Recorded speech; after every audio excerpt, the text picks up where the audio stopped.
morning, everybody. We spent the night in the historic town of Wilcox last night. Stayed at the Arizona Sunset Inn. It was a really, really nice place to stay. I thought they've really done a good job.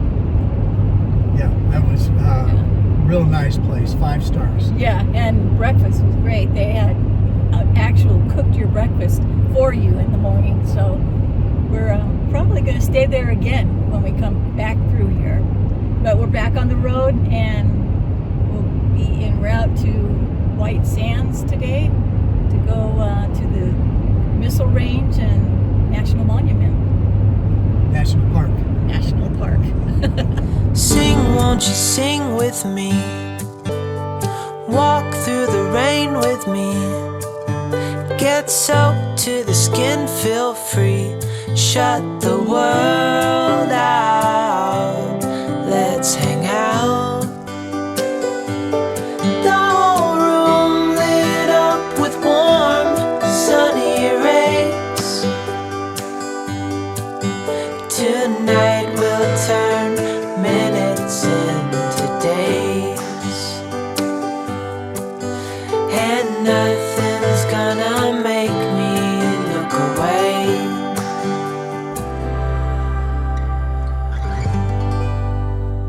Our first stop will be White Sands Missile Range. After getting our passes, we were cleared to go on base. We took a short tour of the museum. This is a picture of Max Valier in one of his rocket-propelled vehicles. Max was killed the next month when a rocket he was working on in his lab exploded. Here's another one of the exhibits, the V-2 rocket, named Project Blossom. This was the first time live animals, namely monkeys, were used to test for tolerance of condition including weightlessness. All the monkeys used were named Albert. This is a picture of Albert II. The V-2 rocket, as seen here, is housed in its own museum building because winds often blow at 45 miles an hour at White Sands with gusts up to 95 miles per hour.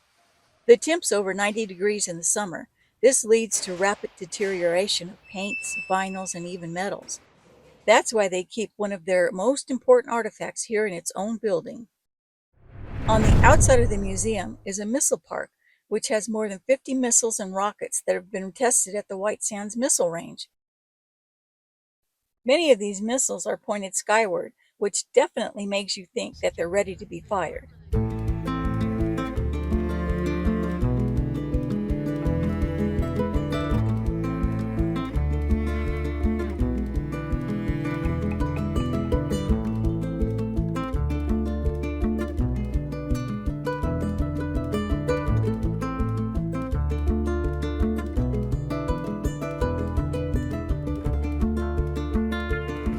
We finished the tour of White Sands and headed to Alamogordo.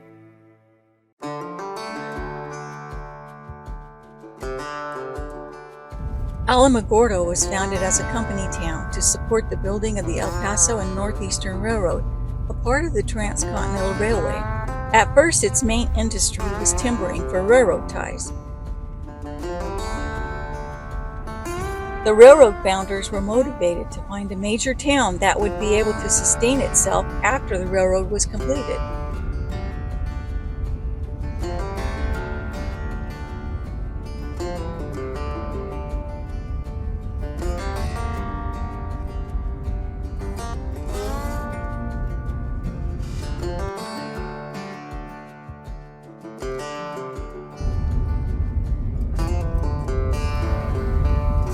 On day 2, we visited White Sands National Park. We drove Dunes Drive, an 8-mile scenic road that leads from the visitor center into the Gypsum Dune Field. We're starting out here at the Dune Life Nature Trail.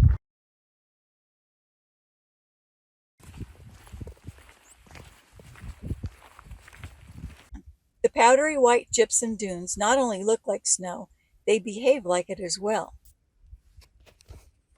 This is a little steeper than I realized it was going to be.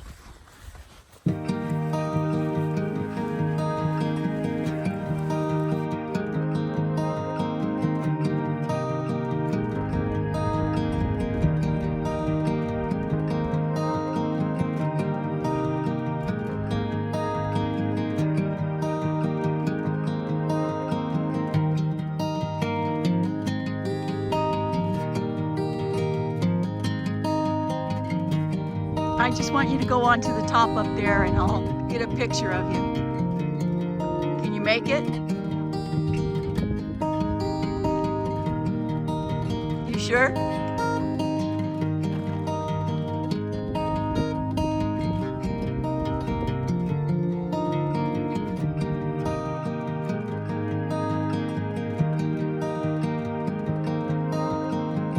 After we left White Sands Park, we headed back to Alamogordo and stopped by the Toy Train Depot, a model train museum and toy store that operates in a retired train depot that was used as far back as 1898.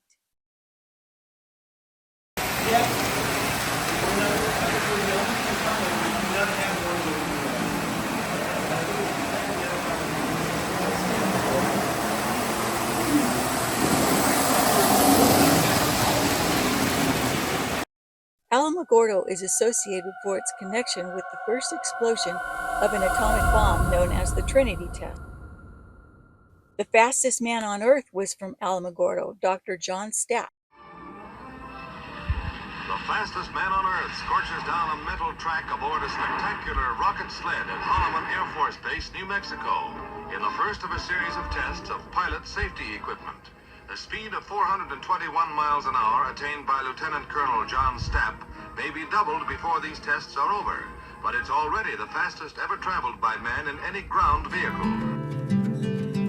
Close your eyes, hear the voice within calling.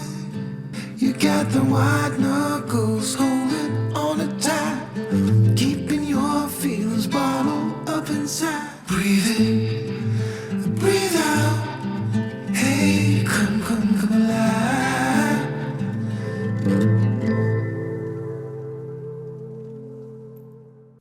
But 7 years prior, the U.S. sent another famous Alamogordo resident named Ham, a 3-year-old chimpanzee, into space to test the effects on man versus speed and gravity. HAM is an acronym for Holloman Aero Med. His rocket was launched into space on January 31st, 1961. HAM flew a suborbital flight on the Mercury Redstone 2 mission. It reached a speed of 5,800 miles per hour. Miraculously, Ham survived. His experiment proved mankind could live and work in space. Ham went on to live 22 more years. He's buried at the New Mexico Museum of Space History in Alamogordo. Our next location, we drove 26 miles up into the Lincoln National Forest through the town of Cloudcroft. It sits at an elevation of just under 9,000 feet. We stopped to view the Mexican Canyon Trestle. Built in 1899 for the Alamogordo and Sacramento Mountain Railroad, the trestle is 323 feet long and 60 feet high.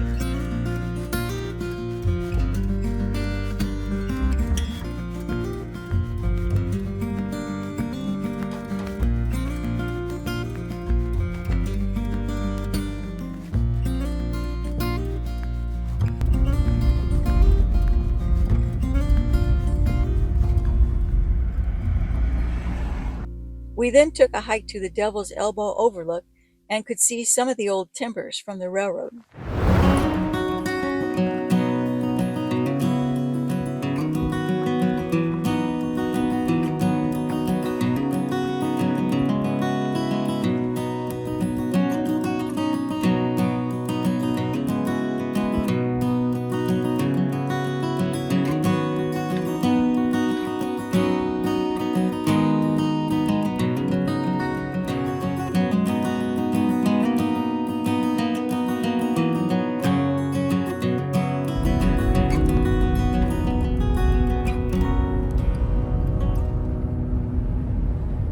Our last stop of the day was McGinn's Pistachio Land. They boast a man-made statue of the world's largest pistachio. It was a fun little stop. That wraps up our trip to Alamogordo, and we're back on the road. Take care. I would give it all away to do it all again. Make our love a story.